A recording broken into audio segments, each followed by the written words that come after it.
Good evening, friends, and a very warm welcome to the Weekend with Wonder Women, a series on women who broke the glass ceilings in their respective fields. Last year, I happened to attend a course on international taxation. Before our lecture, the brief of the speaker was usually displayed. In one of the lectures, I read the brief of the speaker and was totally amazed at her achievements. She is the partner at SR Denodia and Company, Chartered Accountants, one of the oldest firm in India and ranked among the top 15 firms across the country. She graduated with distinction in commerce from Lady Shri Ram College, fellow member of ICAI. She also holds a law degree from the University of Delhi. She is a qualified information system auditor as well as an ICAI certified international tax expert. She has an outstanding career spanning over 15 years, specializing in transfer pricing and international taxation. She is a counsel representing many clients before quasi-judicial authorities and ITAT on matters related to transfer pricing, dispute resolution, advance pricing arrangements, and the avoidance of double taxation. He has even worked extensively with global businesses across Asia, US, Europe on advisory and transactional work. She has represented the Asian region as a board member on the international committee of one of the leading global alliances of independent auditing, tax accounting, and consulting firms. That's not all. She has also authored a bestseller book, Transfer Pricing Demystified, published by Bharat Law House in 2013, which was the first book on the practical issues related to transfer pricing in India. She is a regular speaker at tax conferences, various chamber of commerce such as FICCI, CII, and has been part of various tax committees at ICI. She is also a regular contributor to industry publications. After reading such an impressive profile, it made me wonder that we all know about her achievements, but we have no idea about the struggles, the hard work that went into all such achievements. We are fortunate today to have the international tax expert herself, Pallavi Dinodia Gupta, to share her Thank journey you, with Neha. us. It's an absolute pleasure to have you with us. Thank you, Neha, and it's an absolute pleasure to be here today with you. I don't realize my accomplishments till I hear you read them out. For me, it's just every day at work. So, thank you. That's so kind of you. So let's begin something with your initial journey. So was CA always the first choice of profession for you? Yes, it was. So, I was, I think, 14 years old, and my grandfather used to have a gray big chair in his room. And he used to say that, if you do CA, then you can sit on this chair. So, from that day, I wanted to do CA just to be able to sit on that chair. That is so great. You had your clarity since childhood then. Yes, So that's you're true. one of the partners in SR Denodia. Being the third generation in the profession, how has the experience been so far? It's been all good. It's a roller coaster. So the initial years were very tough because you can't just become a partner. You have to prove that you're actually worth it. So I started in the record room, and my first job was to computerize all our files. And at that time I hated it because I wanted to be a CA, and I wanted to learn things in my articleship, and here I was stuck in the record room.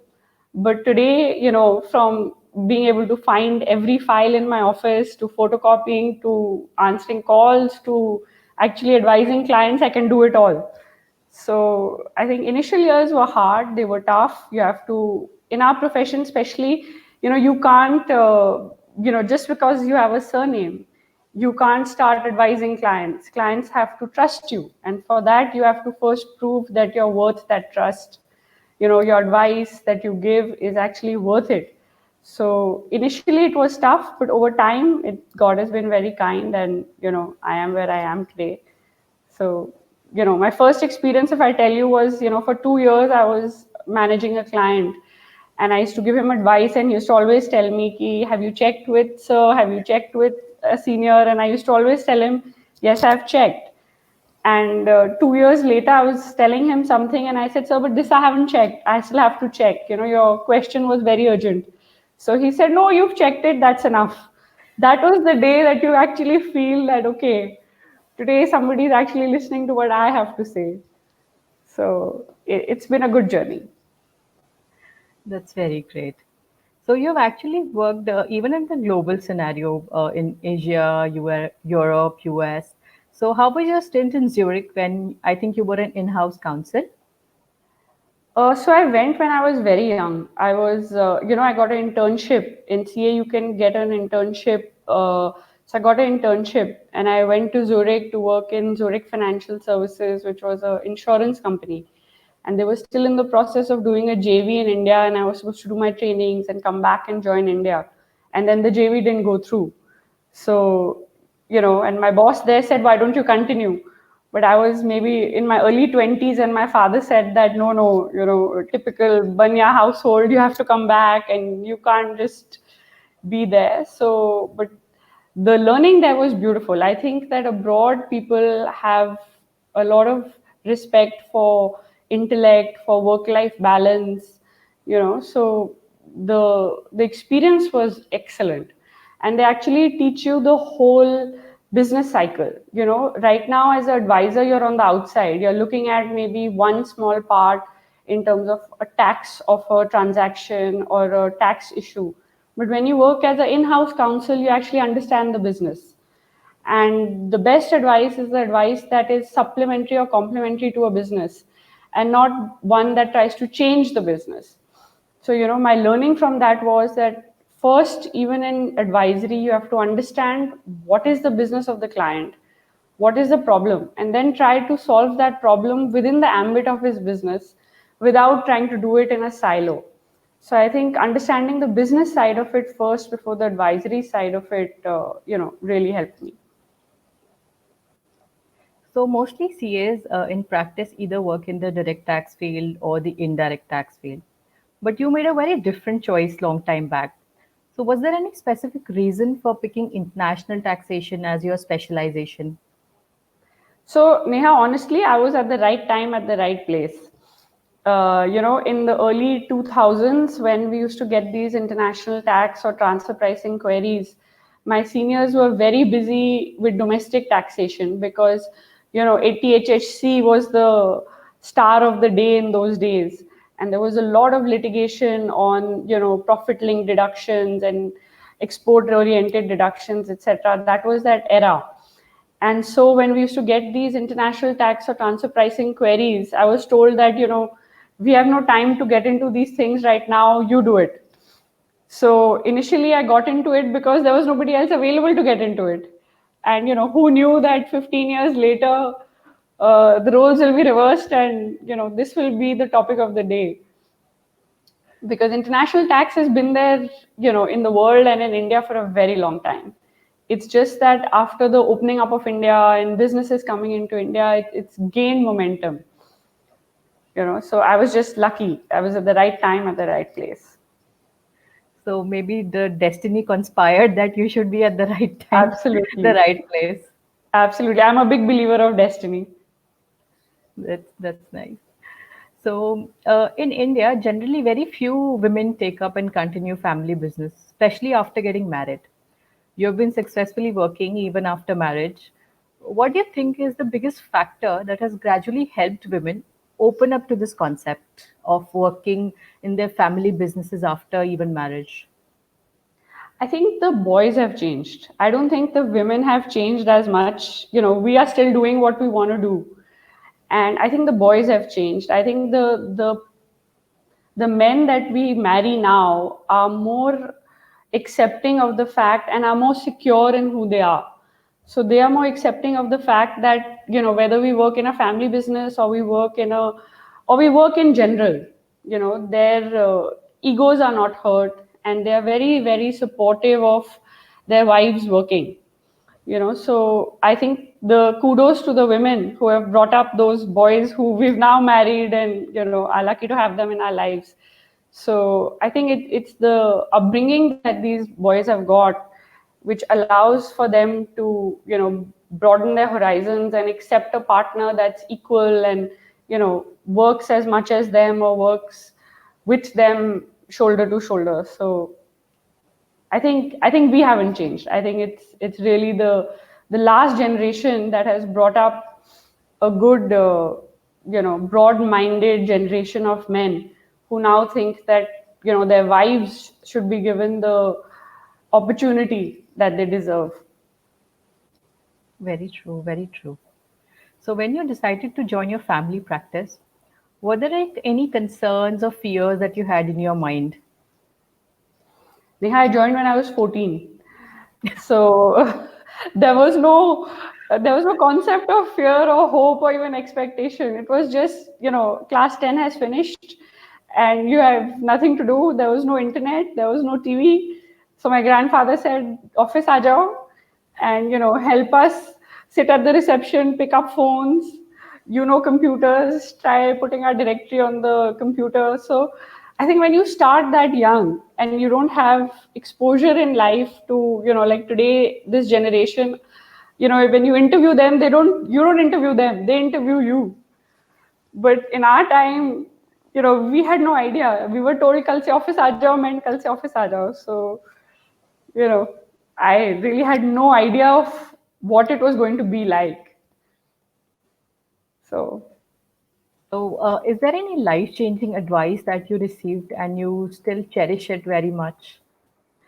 there was this whole, I'd reached this point where I was already working with the firm for quite a few years. My grandfather was still alive. And I was used to ask him that, if there's one thing that you expect from me, what is it? And he used to tell me that, you are not the creator of my legacy. You are only the preserver of this legacy. So your job is to preserve it and hand it over to the next generation if they want it, or to just preserve it and not, spoil my name. So he used to always say, have coffee every day of your life, but don't do anything wrong, because you haven't created it, so you cannot destroy it. So even today, when I have clients who ask me questions and then they say, but tell us a way, and I always tell them that I'm not the counsel that can tell you a way, I'm the counsel that can tell you the law. So I think that has really helped me keep myself on the right track, and always think that would he have done this or not. And there are a lot of people who are first generations who are struggling to establish practices, who don't have the good fortune of making those calls that I've taken, because of the legacy that I've been given.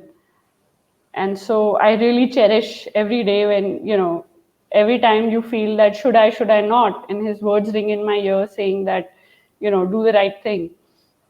So I think that is something that has really sort of guided me through my life.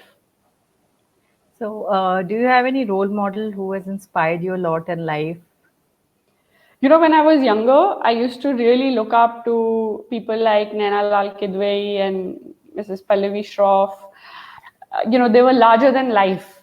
They were aspirational. They were women that, you thought had it all. And you wanted to, get to where they were and, command that kind of respect and the aura and the charisma that they had. So I still look up to them. I've had the good fortune of working with Mrs. Shroff, and she is all that and more. So, these two ladies have really been inspirational for me. In fact, I started working on one of the audits initially in my life because she was on the board of that company. So I was so enamored with, how she would conduct herself, or the opportunity to meet her once. So yeah, these two women really impacted the early days of my life. And then today, I think it is the unsung heroes, the women who are behind us every day, who support us, who allow us to, go out there and work. Whether it's my grandmother who pushed me to write a book, whether it's my nanny who, till today supports me when I'm down and I say, I can't do this. And she says, no, you have to get back up there. My mother, my mother-in-law, all these women who make every day possible. they are truly the inspirations on a day-to-day basis. I can tell you this with immense confidence that even you now are a role model for a lot of young Thank budding you. CAs. Thank you. Thank you. So, being in a field which is very demanding, how do you maintain your work life balance? I don't think there is any work-life balance, honestly. If you have a matter and you have to go before the DRP or a CIT appeal or the ITAT, work takes precedence over life. And if your child is sick and you need to go to the doctor, I think life takes precedence over work. So I don't think on a daily basis, there is any work-life balance, because our profession, every day something changes. There is a new Supreme Court judgment or there is a new High Court judgment, and everything that you would have prepared in your matter for the last few years before assessing officers and DRPs has suddenly changed. So you have to constantly read, you have to constantly be updated, you have to know what's happening in the world. So uh, I think honestly, work-life balance is very, very tough. And the more you work, the harder it gets. I think that's where your family steps in and really supports uh, every working person, whether it's male or female. I don't think it matters. So if my husband has an urgent meeting, I have to step in. If I have an urgent matter, then he has to step in. In India, we're very fortunate to have joint families, and that I think is a huge support system. So frankly, I don't really think there's work-life balance. There is this balance, and it's very precariously balanced. So till the balance is there, I think it's all good. The day it doesn't balance, one thing will have to give to another. So, somewhere it somehow balances on its own. Yeah, absolutely. Absolutely. If you have the right life partner, and your life partner has already sort of supported you in following your dream, then the balance becomes sort of automatic. So, you've also co authored a book by the name of Transfer Pricing Demystified with your father, I believe, which is one of the best sellers on transfer pricing subject. So, Thank you. a lot of people have knowledge about a subject, but it takes a lot to pen down an entire book on it. So, what was the journey? How was the whole process like? So, in 2013, actually, started a year or two before that, before it actually got published. So, in around 2010, transfer pricing had started around 2002 in the law, and the assessment started around 2004, 2005. And over 5 years, I was constantly trying to hire people who would work with me on transfer pricing, and then train them and then explain the law. And, they would work with me for a few years and then they would leave. They would work and then they would leave. So I was sitting with my grandmother one day and saying that, I'm tired of training people. And every time I train somebody, in 2 years, the person leaves. In 1 year, the person leaves. So she said, why don't you write a book? Put everything that you want to say in one book. So every time you hire somebody, you gift them the book and you say, here, 1 month, please read this book and then we'll start. So I thought it was a joke. And then she, actually motivated me and she said, this is as good a time as any. And there isn't a book out there. And I think the only book out there was a CCH book. And that was the only one out there at that time. And so I started writing, and the first book, which actually came out in 2013, took me almost 2 years to write, because I used to work in the day and I used to write at night. So just like when we study CA and you study round the clock and then you take breaks and you say, okay, this is my dinner break and this is my tea break. So I was literally like that: work all day, write all night. And so from 10 to 5 or 10 to 4 in the morning, I used to write, and then sleep and then go back to work in the morning. So Bharat Law House was fantastic. They had given me a 1 year deadline, and when I couldn't make it, they said, okay, 6 months more. And then I couldn't make it, they said, okay, 6 months more. So I, full credit to Raviji at Bharat Law House, who was, unwavering support, and said, doesn't matter, you write it. And I was 29 or 20 or almost just 30 when he told me that you write it. And I told him, I said, so who will want to read a book written by me? Who am I? So he said, you write it and then we'll see. So, full credit to him to have believed in me when, nobody else believed in me. So full So, credit to the as, publisher. as they say, rest is history. It is still, I Yeah, think, the but most popular book on transfer pricing. thank you. Thank We you. will also want a personal signed copy of it. My pleasure. It will be my pleasure. The latest edition came out last August. So, Lovely. that's the third edition, and I will make sure that a signed copy reaches you. Thank you so much. So, on a different note, share something about your family. So, like most of us in the CA profession, I'm also from a Garwal, Banya family, conservative, but, very focused on education. And education is the key, on the Dinodia side of the family that has actually brought us to where we are today. My grandfather came from Pakistan on a train with one suitcase and 5 rupees in his pocket. And purely on hard work and education, he achieved what he achieved in his lifetime. And then the next generations, we have been able to be fortunate enough to take it forward. So I think education was the key in all our lives.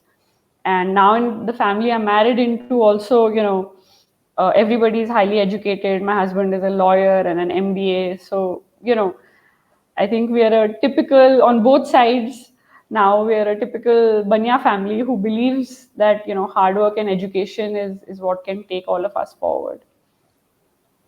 Very true. And we can actually see the live example of it in front of us. Thank you. So, how do you relax in your free time? Do you pursue any hobbies, any passion, interests? So before I was married, yes, of course, I used to travel, I used to read books, movies, music, all that was, there was time to do that. Now I have a small child who's 3 and a husband. So, most of my free time and relaxation is spending time with them, because between work and, sleeping, there's hardly any time left that you can actually spend time with family. So I think spending time with family really relaxes me. And I think nothing is a de-stressor more than spending time with children.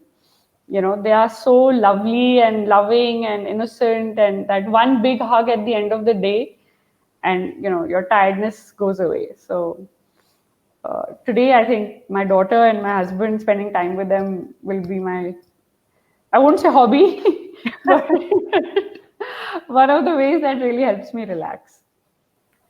So, if you could go back in life and could do something different, what would it be?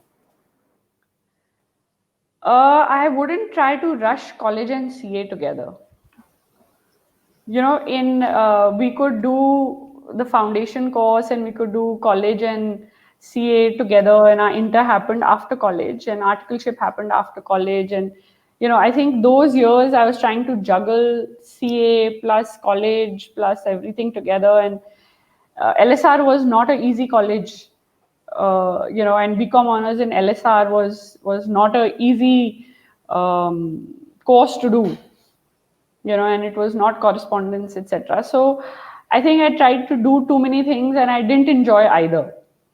Like, so college festivals and that pure college life, I think I missed out on. So if I could do one thing differently, I wouldn't fast forward my life as much. So even today when people come and ask me ki, can I do CA with CS and can I do ICWA with it, and I always tell them that you will work for 60 years of your life. If for 1 year you do one thing at a time and you enjoy it, it's much better to do that. And people who come and say, can I leave college, can I drop out of college, or can I do correspondence, I tell them that this 3 years of your life will never come back. So go to college, sit in the canteen, faff, have fun, because these are the best years of your life. And once you do a professional course and you start working, this time will never come back. So unless you have a constraint why you need to, and no this thing to those that have to. If you don't have to and you have the option, enjoy life a little bit before you get pulled into the rigors of it. I think that's a very, very valuable advice. Most of the young generation is in a hurry to, juggle things up together. And as even I did the same, and I now so miss my college life. So I think what you've mentioned is really going to be an eye opener for all our viewers. I hope so. I hope so. I know that everybody these days is in a hurry. You know, what can I get from my articleship? Where can I move from that? Where do I do my first 2 years of CA? Then where can I move? Should I do industrial training? Can I move to industry?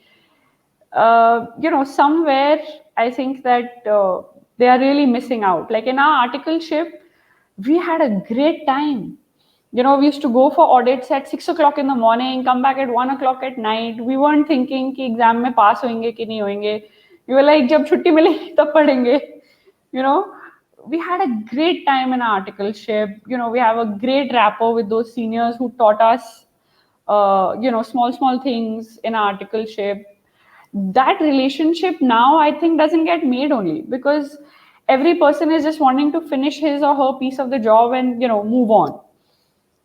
And the camaraderie is a lot amongst peers, but I think that camaraderie that used to be in our time between a junior and a senior has somewhere sort of dissipated. The junior thinks that the senior only wants me to do a job, and the senior thinks that yeah, this guy just wants to go home. So I think that's missing now. I mean, I remember sometimes in audit at 11 o'clock at night, the senior used to come and say ki ab kya khana hai, and there would be no place and there would be no deliveries, and we used to walk down in Gurgaon and there was literally one ande wala, one paranthe wala, and I mean, we've had a great time. Life was so much more fun and so much simpler. And we weren't running about ki, it wasn't a prestige ki first attempt में CA करना है. It was like कि हो जाएगी यार. And we really supported each other. Like I still remember when we were doing CA, if I was studying, let's say, accounts, and a friend was studying law, and he or she called me up and said कि यार ये question बता दे. I never thought कि I'm doing accounts, I can't help her. And she never thought ki, oh, I'm doing law, I can't help her. We used to help each other. Whoever attended whichever class shared notes. I think it was a very nice time where we believed in each other more than we believed in ourselves. And today those relationships and those people are now at high posts. When they see somebody from my firm joining somewhere else, they'll call me and say, "Acha, tera bachcha aaya hai. Is he or she good? Bata de, tell us some inside news." So that's the camaraderie we have. It doesn't matter whether that person is today CFO of a listed entity or a director or a partner in a big four. That's the camaraderie we've shared, and that I think somewhere is lost in the race. So, you are an ICI certified international tax expert. So, I would request you to please guide our viewers on how they can also establish a successful practice in international taxation. So my advice would be that there's no two ways about hard work. I think hard work is one thing that you have to do to set up any practice or do any kind of work. So I think the first thing that you have to agree to is that you're willing to work hard, and there will be setbacks, because international tax today has become a very, very competitive space, and every person wants to get into that space and give advice and do things. So you have to work hard, you have to be ready for setback, you have to read a lot, because international tax is something that's happening around the world every minute. So a new decision in Canada or a new decision in Ireland has the ability to impact your client and what they want to do. So you have to read a lot. You have to be ready for reading. Both case law, OECD commentary, UN tax commentaries. So you have to read a lot for international tax practice. And the concepts are constantly changing. Digital PE is a new concept. These days we are discussing equalization levy.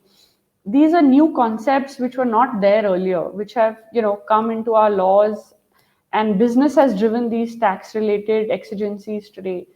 So you have to read a lot, and you have to hustle. You have to be out there, and you have to, hustle and make sure that you are there. Like I said, destiny is a play will play a large role. You have to be there. You have to prove that you know what you're talking about, even though you are in the setup phase of your practice, and there may be many others who may be more knowledgeable than you. But you have to prove that you have worked hard, and you are not less than anybody else who may have more experience, but your hard work will make up for that experience. Ma'am, any parting words on the special women focused series that we have initiated? I think CSNSR has done a great thing by initiating this series. I think it gives us all an opportunity to, be out there and give our views, and actually show to people that it's not tough. If we put our minds to it, and if we put our hearts in it, and with the right mentorship and support, each of us can achieve. And the achievement need not be in the large things in life. Every day that you win a case, every day that you give a successful opinion, every day that a client believes in you a little bit more is an achievement. So I think when you add all the achievements day by day together, eventually you're a successful person. So I think CSNSR has done a special series on women, and I think maybe because there are few of us in the profession as compared to the men, and we are still sort of getting our heads above water, and trying to make our mark still. There have been many more men who have been much more successful than many of us out there, but we are trying, and hopefully there'll be many, many more after us. Initially when I used to go for conferences, there used to be 5 women in the room, and now when I go for conferences, 50% of the room is women. So I'm very proud of the fact that today women are joining the profession, as many women are joining the profession as there are men. And I only hope that many more continue the profession, because life somewhere catches up, and it's a hard profession to be in, and it's a hard profession to keep up with. When you have children and you get married and you take a break, in 6 months so much changes that sometimes you feel that you're not able to cope. But that's when you have to put yourself out there and say that I can and I will. So kudos to CSNSR, and I hope that we keep on inspiring women who think that they can't, that they can and they will. And it takes it takes a woman's mettle to get back up there, and I'm sure that each one of us has it, and we will achieve that. And together someday maybe there'll be more women in our profession than men, and hopefully I live to see that day. Definitely. Thank you so much, Pallavi ma'am, for sparing your valuable time and sharing such beautiful insights about your life. I'm really sure all our viewers are extremely motivated from your words. Thank you, Neha. It's been an absolute pleasure. Thank you. Also, little token of appreciation for CA Vivek Khurana, the founder of CSNSR, for conceptualizing and organizing this series.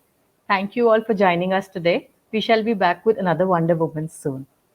Thank you. Thank you, Vivekji. Thank you, Neha. Thank you.